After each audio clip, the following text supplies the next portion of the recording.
Whoever created green rating systems or green certification system, they want to achieve sustainability. They want people to produce well-performed building. However, there are different ways to describe, to talk about what's good, what's bad. So one way to talk about it is by talking about percentage saving. The other way to talk about it is we have this really stringent target. We want you to meet the targets. So I think just different ways to make things happen.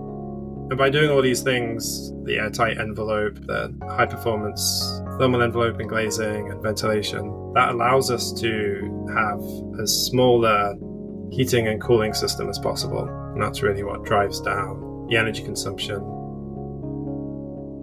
Welcome to Building Well, Sustainable Homes, Equitable Communities, your new podcast from New Ecology. Join us as we explore real-life stories from key players in green building and community development. We'll examine exciting new innovations, highlighting practical solutions for creating more affordable, healthier, more resilient, equitable communities. We're building well together.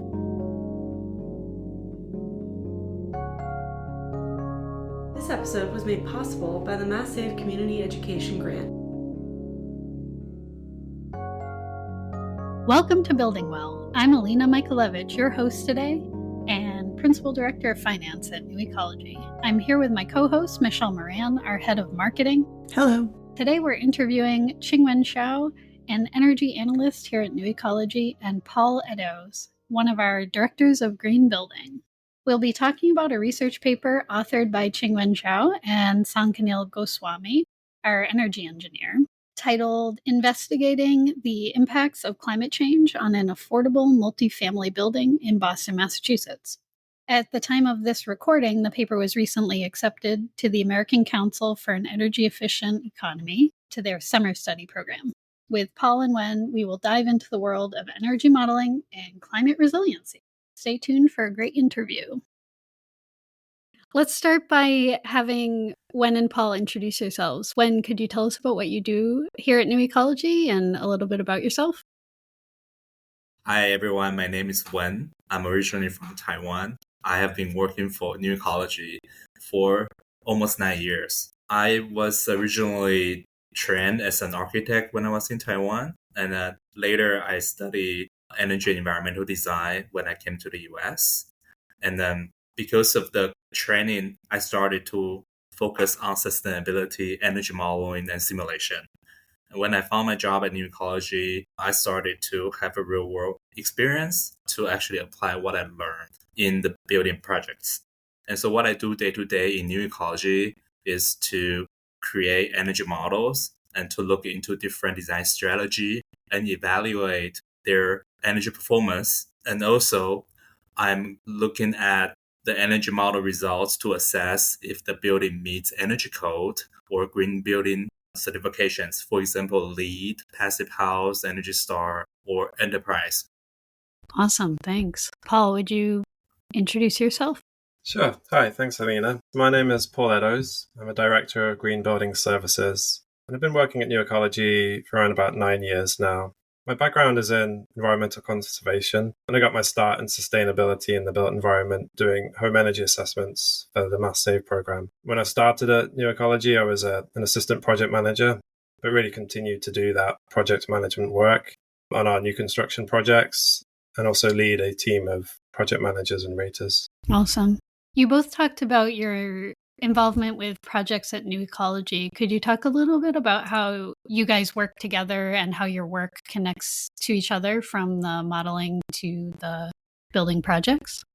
So my work is mostly technical side of sustainability. So when we talk about sustainability, usually people like to talk about green ideas, right? The green roofs, insulation, but we really require quantitative data to support our claims. So what I do is to look at the architecture design drawing set, HVAC design drawing set, and plumbing drawing set, and try to quantify what do those strategies mean in terms of energy savings or cost savings. And so I'm kind of like provide data to support the design and to say like, oh, for this design, we can achieve 10%, 15% savings. And then I will provide those quantitative data to the project managers. And so they can discuss the results with the client. most of the time, the architects don't really know how their building perform. I guess I'm more like a back-end engineer, try to talk to the PMs and also sometimes participate in the client discussion and to provide them like a different aspect. Coming from the architectural design background, I understand how easy it is to make decisions based on aesthetics, based on the design, based on the code, and based on the cost. But sometimes my existence will help them to also make decisions based on numbers. That's awesome. My existence helps them make decisions based on numbers. I like that a lot. That's awesome. Paul, how do you utilize the modeling team in your projects? Yeah, so fundamentally, acting as a project manager on our projects, we are the interface between the external teams that might be developers, architects, engineers, and contractors. And we act as a go-between between them and our internal teams, which can be other project management team members. It could be energy raters who are out in the field doing the testing and verification, and then energy modelers like Wen. We work very closely with Wen throughout the design phase for any given project. It's really important that we understand the energy usage for any given project. A lot of the green building rating systems and codes that we need to comply with, energy usage is a huge factor in complying with those. So we look to Wen and our modeling team to ensure that we can model these buildings' energy usage and ensure that they can comply. Awesome. That's great. Wen, you mentioned that you help building owners make decisions based on numbers. Could you tell us what those numbers are? What are the outputs of your models? And how do you make a typical model? Right. So it really depends on the goal of the project because different projects, they have different needs. I would say like majority of projects, they want to meet the energy code. That's the primary goal. Right. So the number will support a team to show to the city hall during the permitting processes that the building actually reach the energy goal. And the energy goals are different from city to city, from state to state. And so what we need to do is to understand the requirement, the modeling guidance, and then to produce those results. That's the first. The owners, they are also very concerned about the cost. Right? So the cost savings could be a number sometimes we provide. But when we talk about cost saving, I want to make a note here that usually for the modelers, when we talk about cost saving, we are not comparing against the real world cost saving, especially for the new construction buildings, because there is no existing building yet. So we really cannot tell you how much you will save when there is nothing there. Usually we will create a benchmark baseline model, and that will represent typical construction building, and then we'll use that as a benchmark to tell you how much money you are saving. The third kind of the data we provide are the CO2 emissions reduction, which is important for certain rating systems. And also the cities, they want to know about the CO2 emission reduction now. So that's, I think, is a more and more important factor we're looking into right now. Occasionally, some of the projects, especially existing projects that are requiring retrofitting, they want us to make a model to represent the status quo, like the existing building. And then we will look into different improvement strategy. But perhaps they want to replace the existing gas boiler with the heat pump. Then for that very specific reason, we will make a very simplified model and to show them what that means after they replace it. And so these are like the typical type of the modeling result that we will use to communicate with the owners. It could be a whole building for new construction. It could be just like a room for like an envelope study. Very cool. What are the weather files that you use and how does that relate to the model? During the energy modeling processes, essentially what we do is to calculate heat transfer, heat loss and heat gain through walls and roofs and the slabs. And so it's really important to understand the temperature difference between the indoor and outdoor condition, right? Most of buildings, they have AC or heating system. So the indoor condition is kind of static. It's always around 68 to 75 degrees. But however, outdoor condition changes a lot. right? So it could be minus 10 degree, it could be 80 degree. And then for our thermal calculation, that represent like a different kind of like fluctuation of heat that will travel through your envelope. I think it's really important to first point out the science before I talk about the weather file. So that's why weather is really important. I believe this is also the first time I mentioned weather in our conversation, right? And so now we understand the modeling is actually calculating the heat transfer. And so we want to find the weather file that could tell us how hourly temperature changes outside of your building, right? So we can do an hourly calculation to see how much heat loss or heat gain that will travel through a certain window or certain walls. Typically, in our industry, we use a weather file format called TMY. So TMY is a typical weather file that the climate scientists that look at the weather condition from the past 20 to 30 years, and then they found the most representative month. And so each month comes from different years, and then they will customize this more like a fictional utopian kind of like weather file that represent a region. So usually one weather file represents a city. For example, in Boston, the TMY3 weather file, the original data comes from Logan Airport.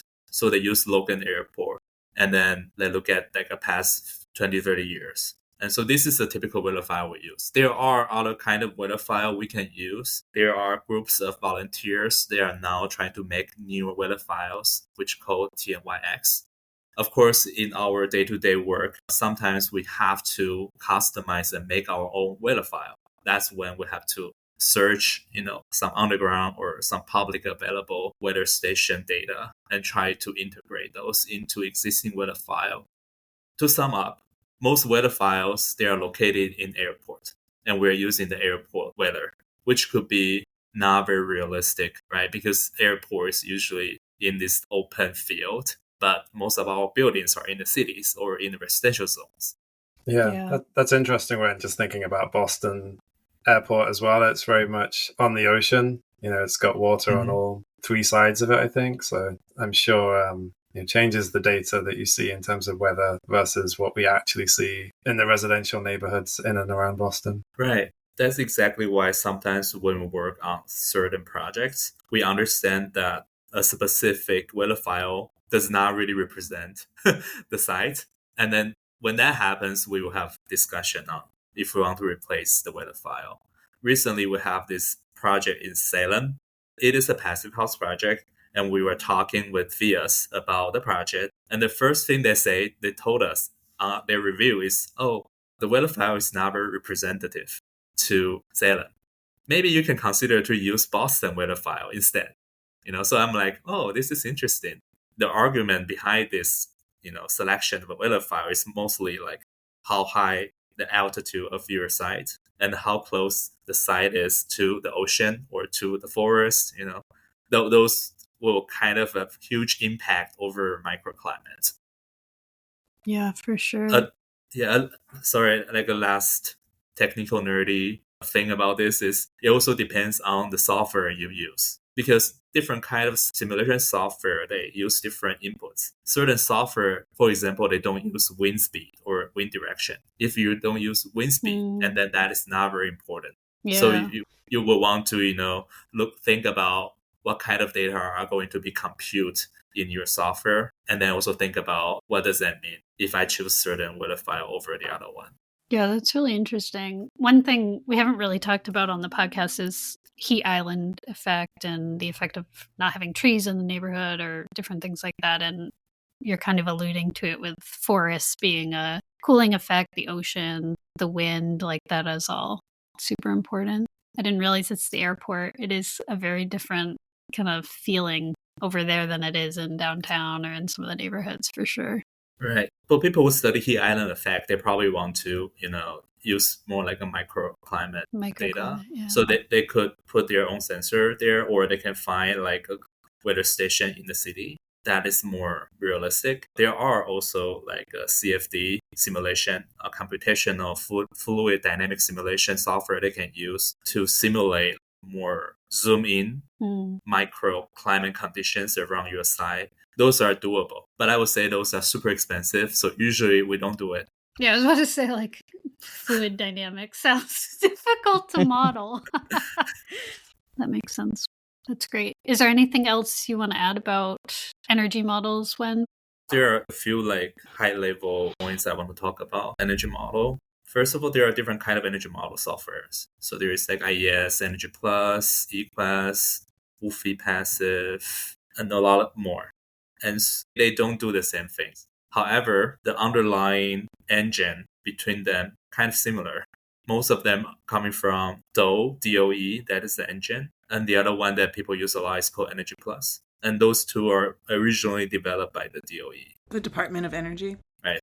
So that's the first. And second, because we are going to talk a lot about Passive House moving forward, the energy simulation software for Passive House is somehow unique. It is developed by Fraunhofer. The regular traditional energy simulation software looks into 8,760 hours. That's all the hours of the year. And so when it calculates the heat transfer or solar heat gains, it actually calculates hourly. So that's like the time step that we use for the traditional software.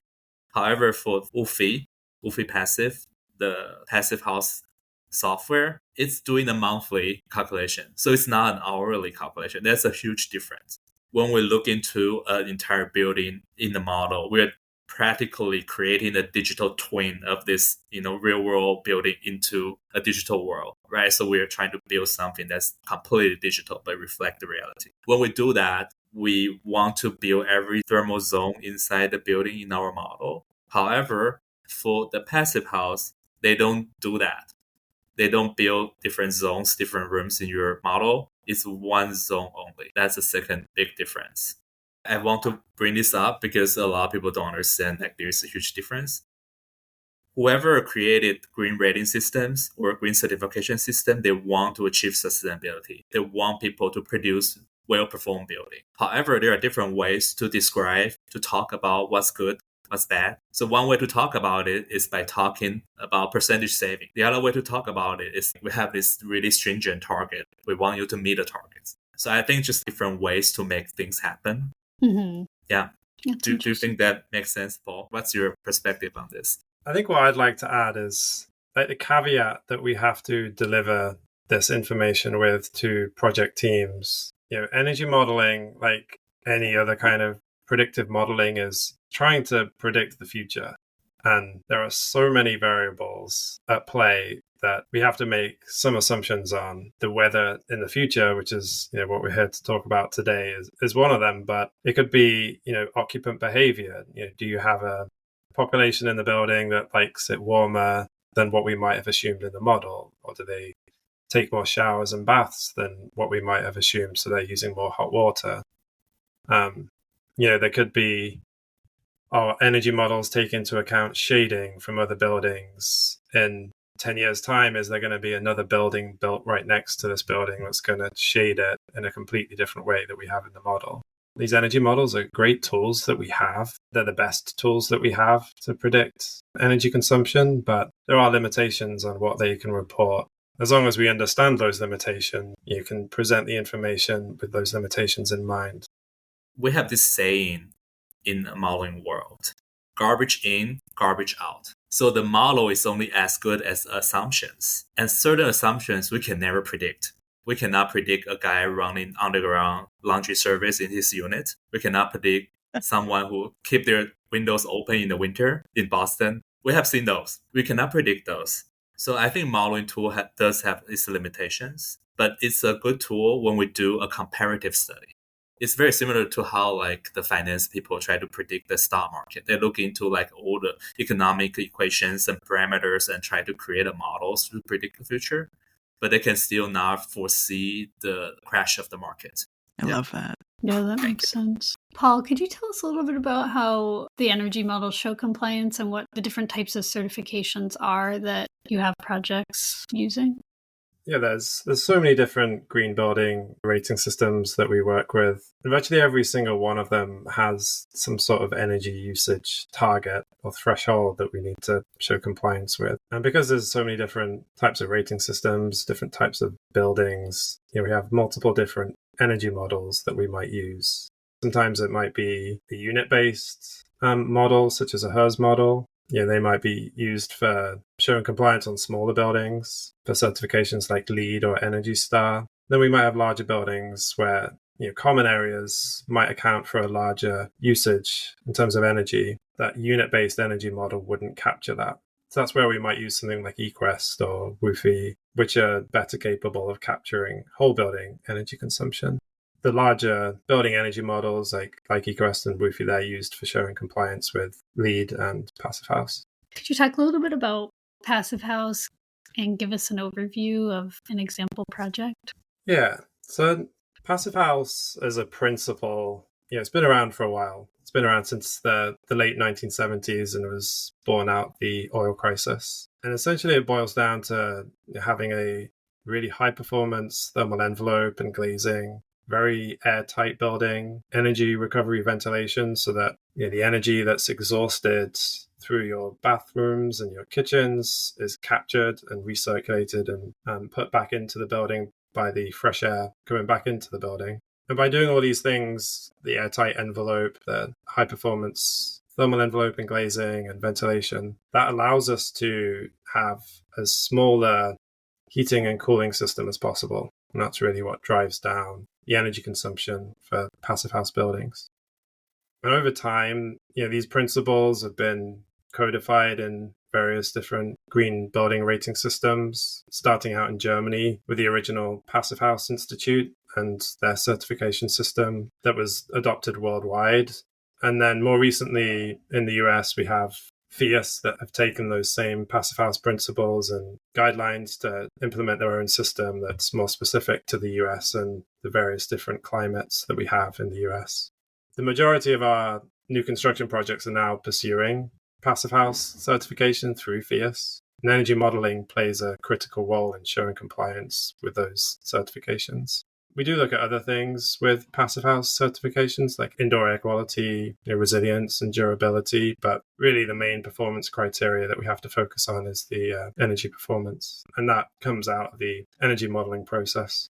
That's really interesting. So by envelope, you mean the insulation and air sealing and other things that protect basically the inside of the home from the outside of the home, either keep it cool in the summer or warm in the winter? Right. I think everyone is kind of aware of the concept of having insulation to keep you warm. And it's the same at the building. Most people understand what you need to do for a wall, but there are so many other components in a building that traditionally we have not thought about insulating. So like foundation wall or slab or, ensuring that there's structural components that are protected from the exterior, whether it's wood framing or steel framing. We've kind of, in the past, largely ignored those. But with Passive House, it really dials into the high performance envelope across the whole building.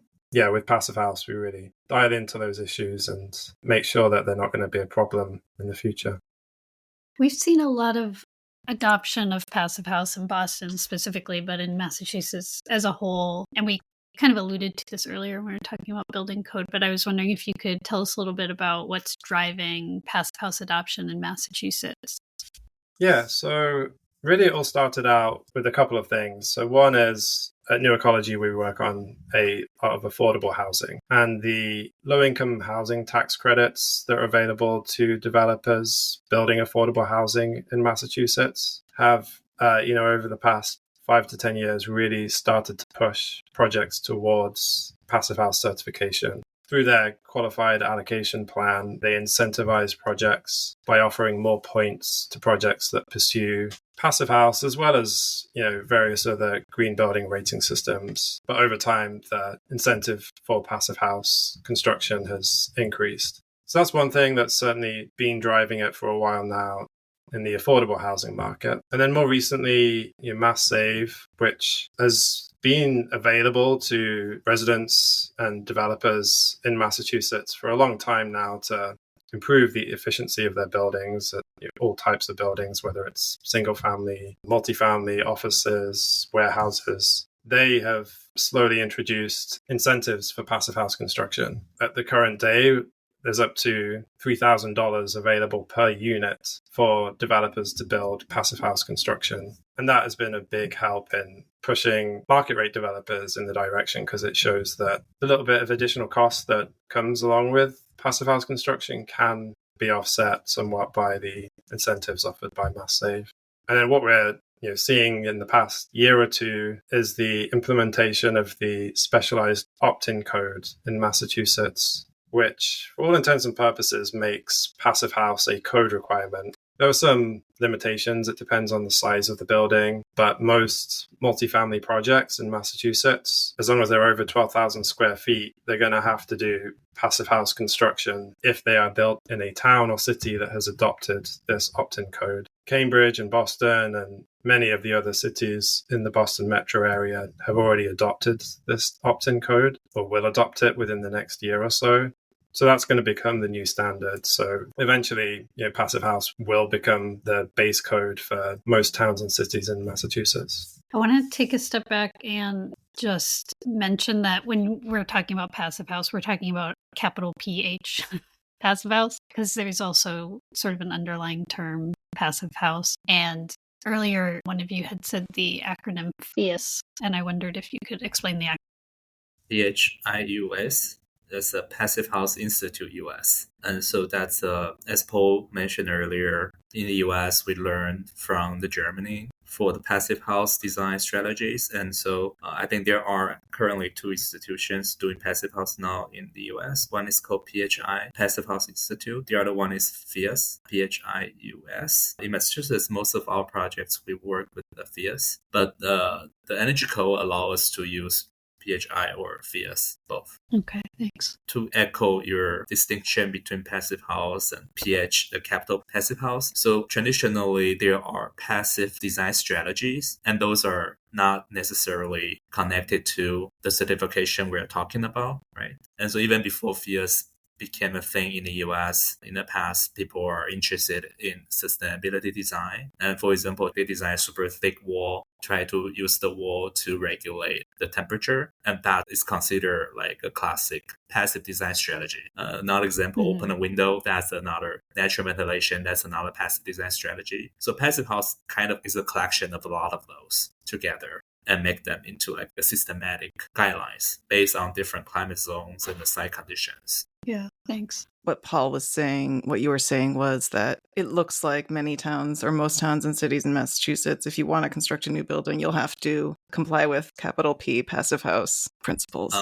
Right now, it's only the multifamily above 12,000 square feet that are required. But passive house is a compliance pathway you can choose, even if you're not doing the multifamily. Yeah, if you're in a town that hasn't adopted that opt-in code, or you're in a building, multifamily building under 12,000 square feet, you can still voluntarily opt to do passive house certification, whether it's PHI or PHIUS. And you can use that as a way of showing code compliance in the stretch code, which is kind of one level below the opt-in code, which the majority of towns and cities in Massachusetts have adopted over the past 10 to 15 years. There's multiple code compliance pathways, whether it's passive house certification, Energy Star certification, or just doing energy modeling through HERS or some other energy modeling software to show compliance with a energy performance target.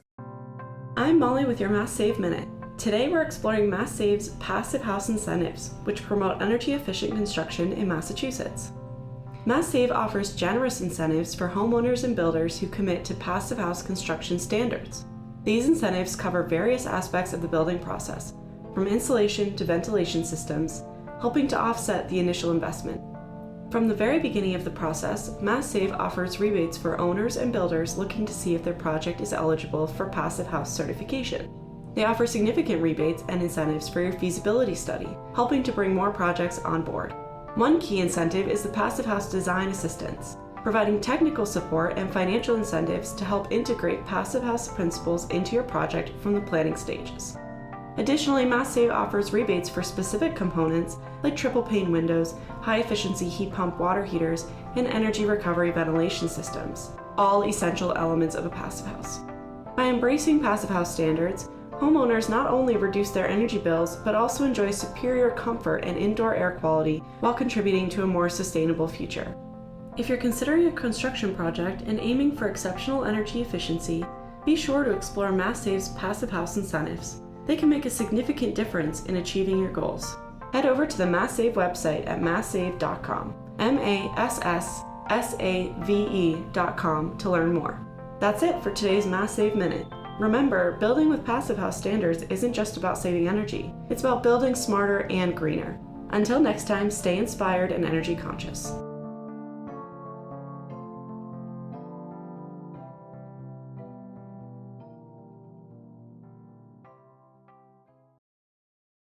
Now, you might not know the answer to this, but I'm curious what other states might have. Do you have any insights into what's driving passive house adoption in Massachusetts versus other areas? Yeah, for Massachusetts, what's ultimately driving this is our 2050 climate goals, which the state, at least for construction and buildings, they see the only way we can feasibly achieve this in new construction is by implementing this passive house certification requirement for buildings of certain size. So it's definitely driven by the state regulatory atmosphere. Massachusetts has always been a leader in terms of energy efficiency, but there are other states, they are probably not far behind Massachusetts in terms of adopting some kind of passive house certification requirement into their building codes. It's interesting that the state goals actually are doing something. For this, I think from the developer or like a lender's perspective, right? If you're a building owner and you're looking at your construction cost and you work with like your contractors, why do you want to build something like passive house if it's not required? Because it actually is something you've never done before. A lot of developers, they're really comfortable doing what they have been doing and they can still profit from it. And I would say like the building industry as a whole, if there's like a no policy behind to push it, the market doesn't really push it that much. Right now, it's a kind of common practice for the developers to provide like a LEED certified buildings. I think for them, that's like good enough. When I talk to my friends who are in finance or in other fields, for them, sustainability is just status quo. So I think it's really the policymakers and lawmakers who need to have this like a vision for the future, and they have to be able to execute, right? Put that into practice in law to push things further. I think another party that will be interested in doing this is actually the insurance company. Yes. Yeah. So the insurance company, they are now suffering from, climate change because of a lot of flooding or like a power outage and other incidents that make it almost impossible to do business in certain states, right? So for them, the insurance company may have incentive to encourage the developers or builders to build something better. Definitely. I think that's actually a good segue into the recent research paper, one that you had accepted into ACEEE. It really focused on climate resiliency and why it's so important for us to be focused on passive house and other code that's encouraging us to insulate the buildings and prepare for the future. So I wondered if you could talk a little bit about your research and what you found in regards to climate resiliency. Right. Thank you for mentioning that. The modeling team, we have been recently thinking about incorporating climate change into our practice. The current norm in the industry is to use the TMY3 weather file that I described previously. So those are the weather file from the previous 20, 30 years. Some people, they're using the weather file from TMYX. Those are the files, data from maybe 10 years ago. The current code, current modeling guidelines, they never demand us to incorporate climate change in our weather file. We know like in climate science, even the UN, on the news, people are talking about climate change a lot. But when we're trying to assess what's going to happen in the future, we never actually use the future climate, which is puzzling to me, right? And I think there are a few reasons why we're not doing that. First of all, the energy engineers, HVAC engineers, or architects, we are not climate scientists. We don't really understand what's going on in their research. Right? They publish a lot of papers, white papers on policy, directives, but we don't know what's the real data. We have no access to it. That's the first. So technical challenge. And second, the code, except for BERDO. So BERDO is the reporting requirement in Boston that required building owners of large properties to report the carbon emissions of their building and water usage. And so you have to report it year after year into the future. And starting from 2030, if your building perform badly and fall under certain targets, then the city can fine you. Right. So that's when I'm starting to think about, okay, so now we have to predict the future performance of our buildings. And then so when we talk with the client, especially with the clients who are trying to retrofitting their existing building, we have to do the BERDO analysis for them. But we're still using the current climate as a base when we run those analysis. My question will be, does this make sense? How can we tell a client, you have to replace this roof in 2050 without knowing what's going to happen in 2050? Mm-hmm. Yeah, so that's like where we started our research. And the other question that we're asking is like, now the city, Boston, a lot of progressive city in Massachusetts, now they require passive house. So there is this like almost revolutionary trend in Massachusetts, and people are starting to build this super insulated house, with air tightness. But we don't know how will this building perform in the future. It sounds like a silly question, but the question started with, so what's going to be the weather like in 2050, 2080? Are we going to become as hot and as humid as, Memphis or DC? So the climate will become warmer and warmer. That's a trend that is clear. And so if we well insulate a building to an extent, are they good for the future? And what happens to existing buildings? We have a large building stocks in Massachusetts. Those are uninsulated or poorly insulated.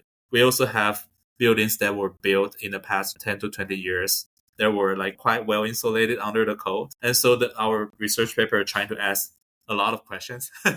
So first question we're asking is, how do we integrate future climate change into our modeling practice?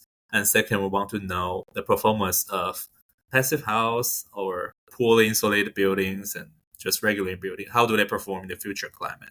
Third, we want to know like what happens if there is like extreme accident. Maybe there's a power outage, blackout. We have seen those on the news, right? In Texas, blackout a few days and it became a disaster. Building that failed. Can people still survive, in the winter if there's a power outage? What does that mean?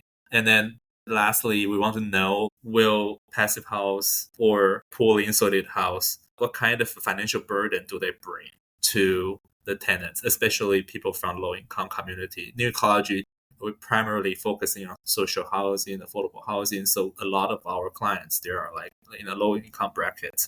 There's an underlying reason why this kind of financial stress is important. That's because when we introduce passive house into the market, into the code, literally we're trying to build electricity-only building. So the heating and cooling, they rely on electricity.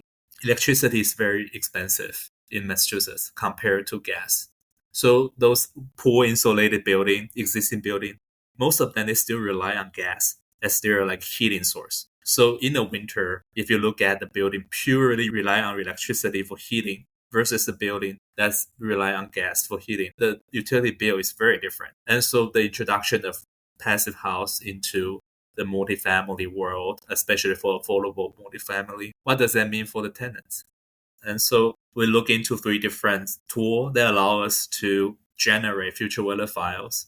We look into like the source, the raw data from CMIP6, which is the primary research group responsible for climate change research. And then we were able to, download future climate models and experiment data under different climate scenarios. So when we talk about climate change, we also need to talk about scenarios. There is a scenario where we still rely on fossil fuel. There are scenarios that represent the green future where renewable energy is a primary source. There is another scenario where there are regional rivalries where countries don't share their resources. So there are like different kind of social economical scenarios under climate change, right? So we look into like 4 different scenarios. We got data, process a future weather file between 2020 to 2080. and we compare the weather data and see what it looks like. And then we put them into a case study building. So the case study building that we chose is a affordable building, which is almost completed right now in South Boston. And it's a new construction, and that building received a FIAS design certification. And so it's a passive house, right? So we use that building as a case, and then we replace the passive house envelope with the cold minimum envelope. And then we also have a scenario where we take out all the insulation. And so we compare them. And so in the future, of course, the passive house one perform the best, right? And then the building without insulation, they perform badly. However, when we look at the resiliency piece of it, when there is power outage, what's going to happen in the coldest week of the winter and in the hottest week of summer? When there is no power and then you live in a passive house, in summer, it's hot. So it's not necessarily more resilient in summer, right? Yeah. But in the winter, it's super resilient. And they also tell us like a very simple thing we can do. We can open the windows. And so there are like things we can do to mitigate the heat. However, for the poorly insulated buildings, in summer and winter, they perform the worst. And so even with a little bit insulation based on the code 15 years ago, they still perform much better than the building without any insulation. So I think for those, it's like really important to remind us that even in the future, at the current and future climate, we want to have more insulation. A passive house is actually quite good. In terms of the energy burden, the financial resiliency piece, for the low-income tenants, our research find out that if you live in a passive house, your financial burden doesn't change because of climate change. It's almost the same because your envelope is too good. So even though it becomes harder and harder, it's fine. The change is very minimal. For people who live in new construction built in the past 15 years, they are also okay, kind of okay. But for people who live in like an insulated building, the financial burden for like a low income bracket people could reach 10%. So when we talk about financial burden, that means how much percent of your total income is used to pay your utility bill. So 10% is a lot. Crazy. If you live in a house that's uninsulated, climate change may cause your energy burden to be 10%. 10% of your income would be paid towards energy, right? And if you live in a passive house building, then you won't necessarily see an increase in your energy burden. So it really is like a very big financial impact for the residents of these buildings that we're building now that are passive house, that are much more resilient. Yeah, I think this is why like it's important for like low income housing to embrace the passive house standard. Right, it makes sense for low-income people. I think it makes sense for everyone, but for them especially, as I said, they confirm the need to have some kind of subsidy to encourage affordable housing developers to build more resilient housing. Yeah, for sure. Paul, what were some of your takeaways after reading the research paper? Because you're very deeply embedded in the field. Yeah, so I found it really interesting read this paper. You know, the whole idea of planning and designing these buildings for a future climate rather than the past climate just kind of turned on a light bulb in my head. I was trying to think of an analogy for it, and it's a bit like going on vacation and looking at the past week's weather to plan on what you're packing and what you're going to wear, rather than looking at the weather forecast in the future. And it's like, yeah, why haven't we been thinking about this in the past? But the predictions and the models that we're getting for future climate are getting so much more accurate that they're helping to better inform what we should do for the future.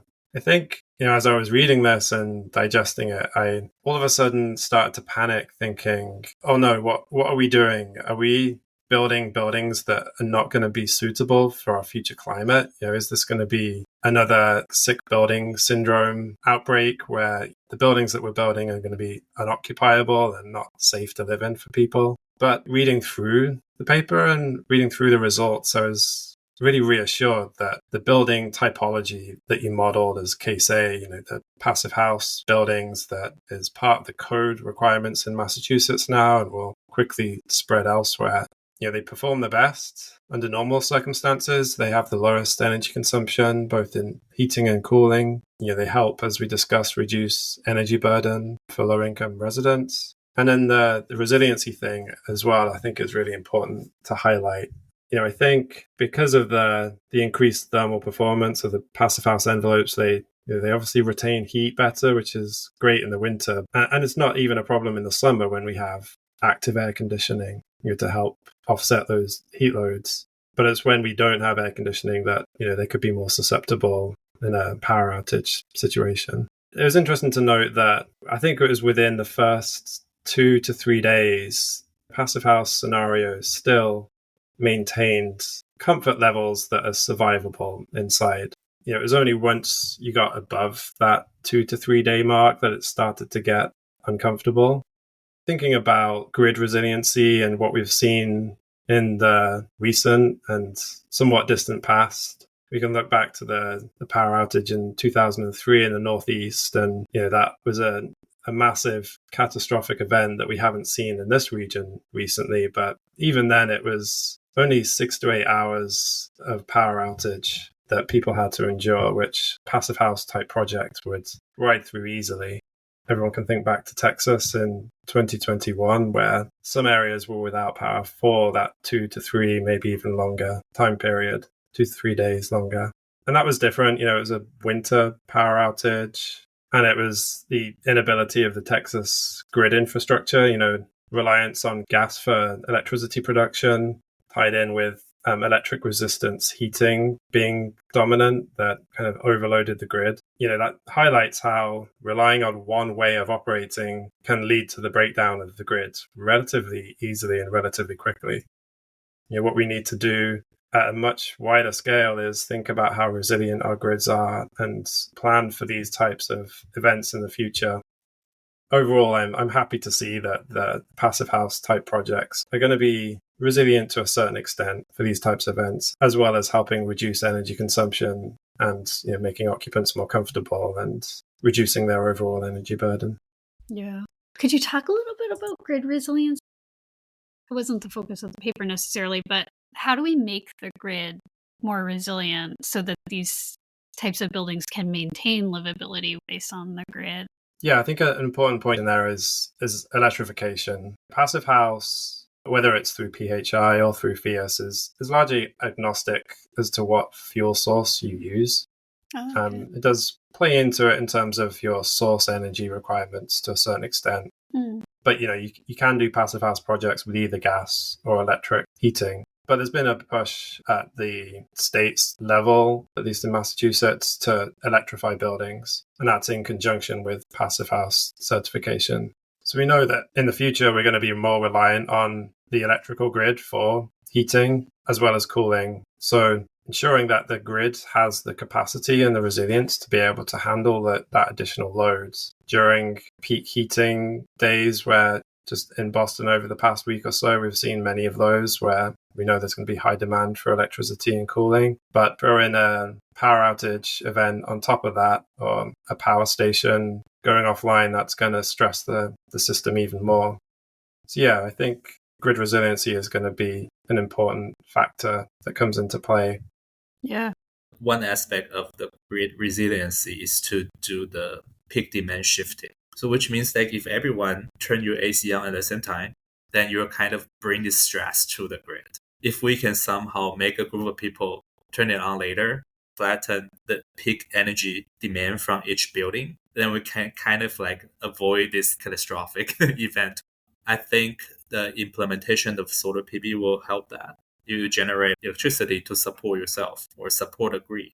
Another way to do this is to flatten the curve by introducing better insulation, better design, smaller size of your HVAC, also reduce the peak demand.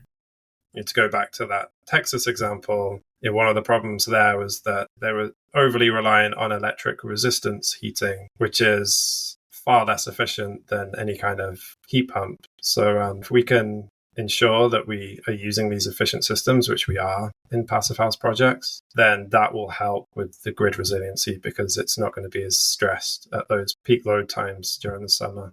Yeah, that's really interesting. It really echoes what we were talking about with domestic hot water with Charlie Simic and Neil Donnelly in the 5th episode of this season, where we were talking about the peak loads in the evening and the morning for hot water usage in buildings and how that impacts the sizing and different things. So it's interesting, the trend there, the peak mitigation.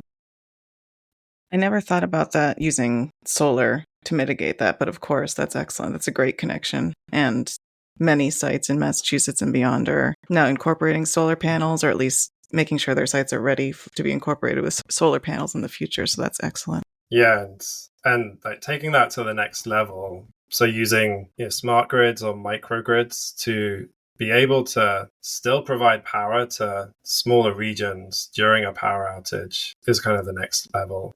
With implementation of microgrids and smart grids, that helps enable smaller pockets of areas to be able to switch back to a power grid and maintain their power throughout any kind of power outage. Yeah.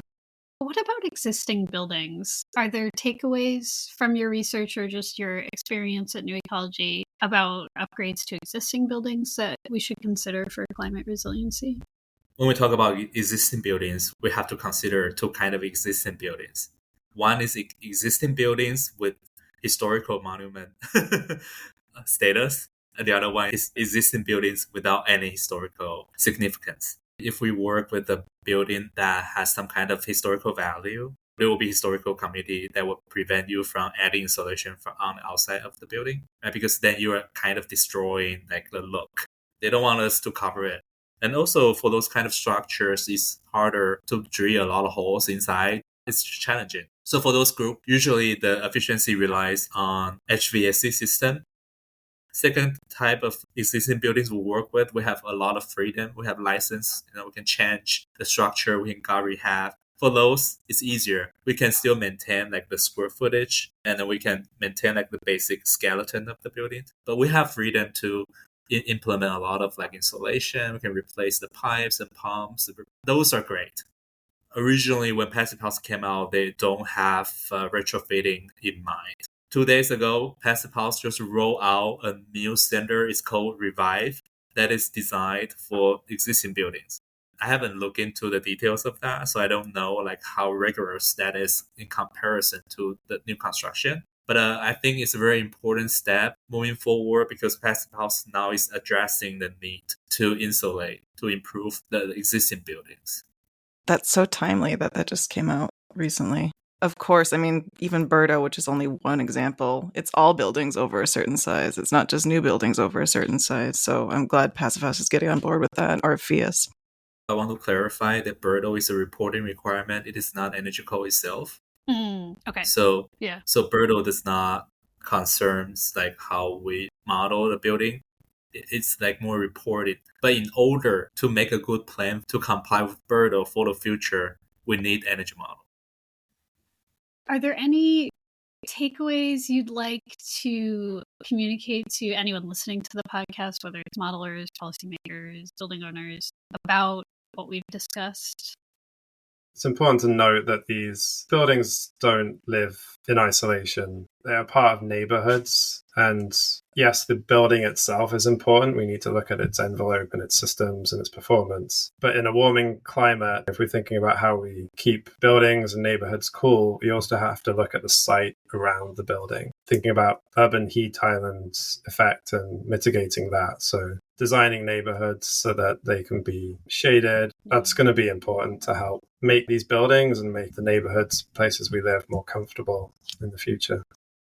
I will encourage everyone to incorporate the climate change. It could be just a factor, or it could be a weather file into your analysis, and to think about what happens in the future if you have to, remove your insulation or you have to replace your roof in the future. What's going to happen? One thing that we have been thinking about in office is like what happens if it's too hot, too warm in the future, we actually need to remove insulation. Or what happens if it becomes too humid and then the humidity will cause problem with your ventilation system. Those are things that could happen. So I think the danger to assume what's real now is real in the future, that there's a danger to that. Nice. I like that. Thank you so much for both of your time. This was really great. And the research paper is really interesting. I'm sure we'll have it up on our website at some point and become available for people to read. Yeah. Thank you guys. Thank you. Thank you. Thank you to our guests, Ching-Wen, Hsiao, and Paul Eddowes for joining us today. To learn more about what we talked about today, you can find the show notes at newecology.org/buildingwell-podcast. You can find New Ecology on Instagram, LinkedIn, YouTube, and X at New Ecology Inc. The Season 1 Building Well podcast committee at New Ecology is led and organized by Alina Michaelevich and Michelle Moran. Mass Save Minutes by Molly Kraft. Production, editing, and music by Michelle Moran. Video editing by Michael Abdelmessi. Episode description by Hayden Cantoni. This episode was made possible by the Mass Save Community Education Grant.